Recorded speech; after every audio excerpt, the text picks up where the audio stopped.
Bienvenidos a Brujas y algo más, este espacio pensado para hablar de nosotras. Crueldad.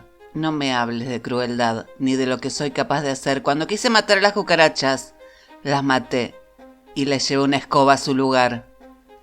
Y aplasté y corté sin previo aviso y sin parar. Y yo sonreí todo el tiempo que lo estuve haciendo.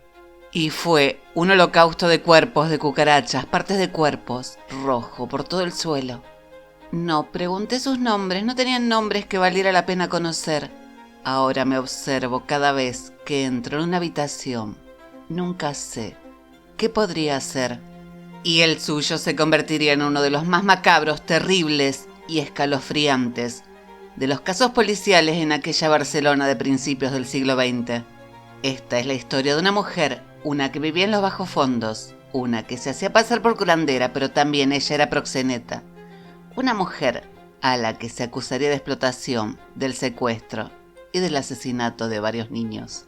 Y hoy aquí en nuestro canal, en nuestro espacio, Enriqueta Martí, más conocida como la vampira de Barcelona, ciudad a la que ella se trasladó desde muy joven, comenzando a trabajar primero como niñera, para luego dedicarse al que consideró más rentable negocio de la prostitución. Y Enriqueta estaba casada con un pintor de poco éxito, por lo que la pareja se ganaba escasamente la vida haciendo un poco de esto, un poco de aquello, vendiendo antigüedades, recurriendo a la caridad y hasta con una herboristería donde Enriqueta se dedicaría a ejercer de curandera. Y durante el día, y sin dejar esos bajos fondos o los locales de mala reputación, ella mendigaba por las parroquias, los conventos y las casas de caridad, vistiendo malamente con unos harapos, y en algunas ocasiones ella era acompañada por unos niños a los que hacía pasar por sus hijos, esos mismos niños a los que más tarde ella prostituía y se presume que también asesinaba. Pero por las noches su vida era diametralmente opuesta. Enriqueta vestía ropas lujosas, sombreros y hasta pelucas, y se dejaba ver junto a la clase más acomodada de Barcelona, como en el casino de la Rabasada, donde se dice que ofrecía los servicios de esos niños. Y fue quizás por el año 1909 que ella sería detenida acusada de regentear un local donde ofrecía esos pequeños, algunos no mayores de los 5 años. Pero la influencia de algún poderoso personaje del que se desconoce su identidad impidió que el juicio siguiera adelante, por lo que luego de perderse el expediente, Enriqueta Martí era dejada en libertad. Pero por aquellos años y en la ciudad comenzaba a circular por las plazas, por los mercados, por las calles, por los patios, un terrible rumor. Alguien se llevaba a los niños. Y si bien en un comienzo parecía una de esas historias contadas por los padres para asustar a los hijos, incluso Manuel Portela Valladares, gobernador civil de la ciudad, hacía infructuosos intentos de convencer a todos de que el rumor que se estaba extendiendo por Barcelona acerca de la desaparición de esos niños era totalmente falso y solo unas habladurías populares, fue cobrando fuerza la noticia de que una pequeña de tan solo 5 años, Teresita Guitart, había desaparecido. Y fue en ese momento cuando también la prensa comienza a hacerse eco de esas desapariciones. Y la pregunta que inquietaba a todos era ¿dónde estaba Teresita? Al parecer todo había ocurrido en unos pocos segundos, cuando el 10 de febrero Ana, la madre de la niña, se detuvo a charlar con una vecina en la puerta de su casa, soltando la mano de la pequeña, creyendo que ésta subiría directamente a la vivienda. Pero al llegar su marido preguntó, ¿y la nena? ¿Dónde está? Y fue al notar que no estaba que la mujer, soltando un grito desgarrador, corrió a la calle, pero ya no quedaban rastros de la niña, quien jugando se había quizás alejado para curiosear un poco, cuando apareció nada más y nada menos que Enriqueta, y con un tono de voz suave y dulce le dijo, «Ven, bonita, que tengo unos dulces para ti». Y al tratar de escapar, Teresita, la mujer, le cubrió la cabeza con un pañuelo negro y se la llevó. Y a lo largo de las siguientes semanas, la gente de Barcelona vivió con el corazón en un puño pensando en la suerte de Teresita Guitart. Todos los esfuerzos policiales serían en vano, hasta que al final, una habitual chismosa del barrio, Claudina Elías, lograría que la policía encontrase a la niña, Claudina, hablando con el colchonero, un vecino que tenía su negocio en la misma calle, le diría que le había parecido ver la carita de una niña mirando por una ventana, diciéndole, mira, que si se tratara de la pequeña Teresita.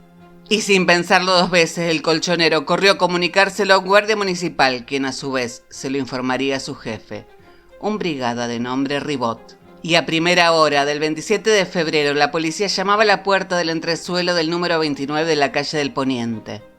Y les abrió la puerta una mujer con cara soñolienta. Buenos días, vengo a inspeccionar su domicilio, pues hemos tenido una denuncia de que usted tiene gallinas. Gallinas, ¿a quién se le ocurre? Eso es mentira, contestó la mujer.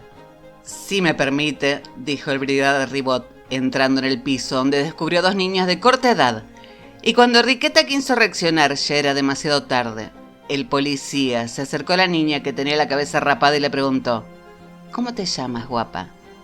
A lo que la niña le respondió, Felicidad. ¿No te llamas Teresita?, le dijo a su vez el brigada. Y fue entonces que la pequeña vaciló y acabó diciendo, aquí me llaman Felicidad.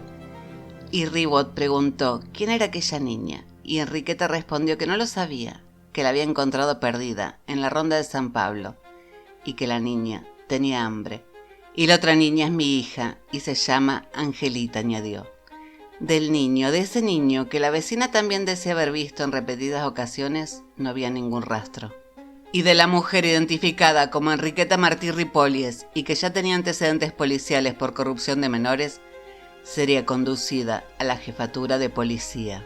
Y fue luego de escuchar el aterrador relato de Teresita, según el cual Enriqueta colocaba a Pepito sobre la mesa del comedor y lo mataba con una cuchilla, que la policía registraría la vivienda revelando la existencia de carísimos muebles en un marcado contraste con la pobreza de las otras habitaciones donde se alojaban las niñas. Y también había armarios con trajes de gala de niña, de niño, vestidos de confección, pelucas, y una gran cantidad de cartas escritas en clave, en las que se podían leer contraseñas, iniciales y firmas imposibles de reconocer. Y todo parecía indicar que se trataba de una lista de importantes clientes, muchos de los cuales pertenecían a la burguesía. Pero tiempo después se informaban que esa lista incluía los nombres de las personas a las que Enriqueta solía mendigarles.